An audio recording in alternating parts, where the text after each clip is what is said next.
I think mas lalong perfect na bumili ng smartphone na to ngayon. Dahil sali mo na performance pa rin po niya, pero still overall flagship specs pa rin. Para sa mas murang presyo po ngayon. Snapdragon 8 Gen 3 po yung processor niya, na halos kasing lakas nga po ng Poco X8 Pro 5G, pero hindi po siya overclock na processor.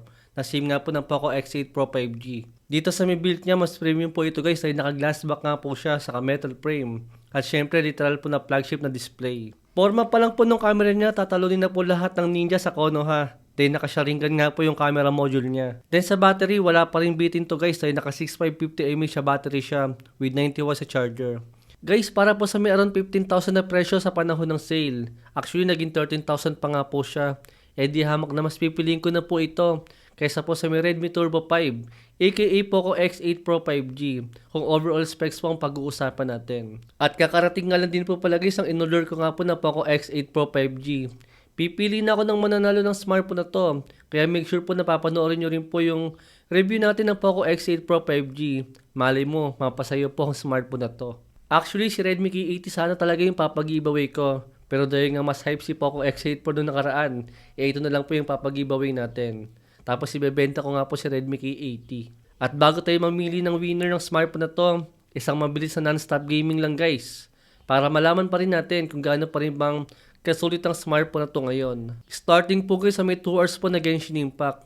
Naglaro po sa may around 50 to 60 FPS yung gameplay niya. Which is normal lang naman yan guys para sa ganitong klase ng games. Guys, nandito na talaga tayo sa point ng mga gaming phone ngayon na hindi na natin kailangan ng malaking halaga para makabili po ng malakas sa gaming phone. Tulad nga po ni Poco X8 Pro. Naglalaro po siya guys ng kulang 15,000 din yung presyo niya. Pero grabe po yung performance na makukuha natin. Lalo kung i-compare po natin sa ibang smartphone po sa may less than 15,000 din po na presyo ngayon. Basically, ito pong si Redmi K80. Isa to lang din po guys ang Poco F7 Pro 5G. Ang kasong maaga nga po na phase out yung smartphone na yon dahil maaga nilabas si Poco yung F8 Pro 5G. Kaya kung naghahanap kayo ng Poco F7 Pro 5G, eh si Redmi K80 guys available pa po siya at sa mas murang presyo pa. Tapos sa mas malaking battery at mas malinis po na software. Sa 2 hours po na gaming ko sa kanya, umabot po ng 48 degrees Celsius yung temperature niya. Medyo mainit yan guys kung i-compare natin sa may Poco X8 Pro 5G na umabot nga lang po ng 45 degrees Celsius sa 2 hours din po na gaming. Pero kung nakakapagtaka po dito po guys sa may Delta Force, 43 degrees Celsius po yung naging temperature niya. Habang umabot po ng 48 degrees Celsius yung temperature po ng Poco X8 Pro 5G sa 1 hour lang po na gaming sa kanya. Optimization is the key talaga guys. Di gaano man kalakas ang Dimensity, iba pa rin talagang performance ng Snapdragon at iba pa rin po na talagang sila po yung nauuna sa optimization po ng mga games sa mga bago ngayon. Tapos ibang usapan pa guys yung susubok tayo ng emulator. Kaya mas okay po na Snapdragon yung kunin nyo kung emulator po yung pag-uusapan. Munti ko na pala makalimutan guys, sa 2 hours nga po na gaming pala sa may Genshin Impact kanina is laging 62% yung battery niya. At nag-start po tayo ng 99% sa may battery niya kanina. Then sa may 1 hour naman po na Delta Force, naging 40% naman guys yung kanyang battery. Grabe guys, sasahan na po talaga natin na malakas pong kumain ng battery pag maganda po yung gameplay na makukuha natin. Lalo kung iinit pa yung smartphone natin, mas malakas po siyang malolobat. Pero guys, hindi naman problema yan dahil mabilis din naman siya mag-charge na less than 1 hour lang. Salamat nga pala sa may 90 watts sa charger niya at silicone na battery. Actually guys, isang dahilan pa rin po kung bakit ko nga po na-review yung smartphone na to. Bukod nga po para i-update kayo sa may presyo niya. Guys, para din pong alamin yung thermal po ng smartphone na to. Dito nga po sa may 3D Mark, sa may benchmark stress test. Dahil nag-overheat po siya dati guys, yung last year ko nga po siyang ginamit. Ito lang po ang masasabi ko. Mainit pa rin po yung benchmark stress test natin. Dito nga po sa may 3D Mark. Mukhang malakas talagang makainit itong 3D Mark ngayon. Pero guys, ito po magtataka kayo sigurado. Nung sinubukan ko po yung 1 hour na Legend of Ymir sa kanya, grabe naging 41 degrees Celsius lang po yung naging temperature niya. Habang sila Poco X8 Pro 5G, isinabot po siya ng 48 degrees Celsius sa may temperature niya. Yan po ang best example na iba po talaga ang optimization ng Snapdragon.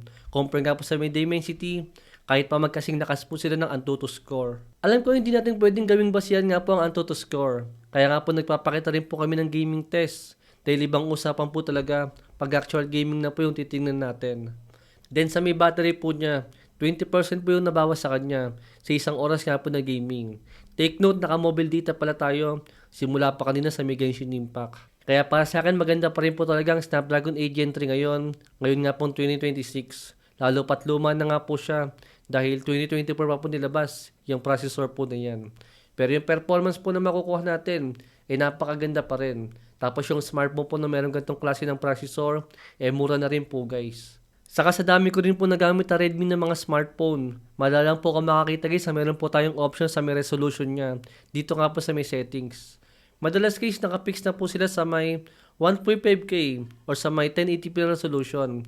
Pero ito pong si Redmi K80, meron tayong option dito sa may 1080p or 2K po na resolution. Yes guys, naka 2K po na resolution itong si Redmi K80 na which is madalang pa nga rin po sa mga gaming phone ngayon. Especially nakukuha lang po natin ng 2K na resolution sa mga higher or upper mid-range na po ng mga gaming phone. Sa may last game po natin guys, sinabot pa po tayo ng 1 oras sa kanya. Kaya naging total pa rin po natin is 5 hours pa rin po. Para po sa may 6.5 mAh siya battery. 6.550 mAh siya battery sa may non-stop gaming. At naging 6% na lang po yung battery natin sa may non-stop nga po na yan. Tama lang to guys. Considering nang malakas talagang kumain ng battery ang Genshin Impact. Samahan po ng lag-free na experience sa may gaming. Kaya malaki rin po talaga yung kakainin sa may battery niya. Tapos mataas pa yung resolution natin. Then si Poco X8 Pro 5G. Same din po siya guys, sa 5 hours din po yung inabot sa kanya. Sa may gaming test po natin noong nakaraang video natin. Dahil almost same battery lang naman po sila. 50 mAh siya battery lang po yung difference sa dalawang smartphone na yan. Guys, kung hindi po kayo naglalaro ng Genshin Impact, baka itong battery natin is sumabot na po siya ng around 6 to 7 hours sa may non-stop gaming natin. Lalo kung more on Mobile Legends lang po yung nilalaro natin ng diretso. Sa ibang specs po pala niya, naka Gorilla Glass 7i po siya with IP68 na ratings.